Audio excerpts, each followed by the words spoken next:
আসসালামু আলাইকুম। তো আজকে আমাদের সেই বটতলা আড্ডা আবার চলে আসলাম। আর আজকে বটতলার কি অবস্থা, আর কি পরিস্থিতি, কি কাজ করতেছে বা কি চলতেছে তা আপনারা নিজ চোখে দেখেন। আর এই বটতলা আড্ডাটা গত দুদিন আগে এটা আমরা যেই পুড়ে গেছিল, পুড়ে যাওয়ার পর আপাতত এটা 1-2 দিন অফ ছিল, কিন্তু আমাদের যে বটতলা আড্ডা পুরো পুরাদমে আবার কালকে থেকে চলবে।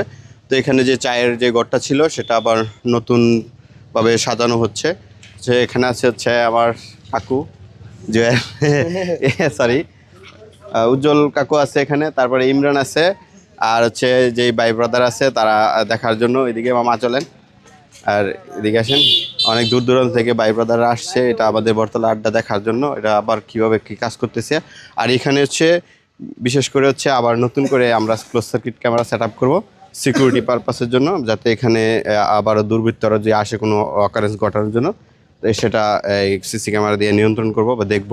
তারপরে এখানে হচ্ছে আরও আরেকটু সাজানোর জন্য নিয়ে আসছে এই যে ডুলা, মানে এটা আমরা বলি ডুলা, এটার ভিতরে বাতি দিব, তাহলে নতুন কিছু হবে। তারপরে আরও অনেক কিছু নিয়ে আসছে। তো আপনারা এখনও যারা বটতলা আড্ডায় আসার ইচ্ছুক বা আসার জন্য আগ্রহ হয়ে আছেন, তারা কালকে থেকে চলে আসবেন। তো আসলে এখানে সব কিছু আগের মতনই পেয়ে যাবেন।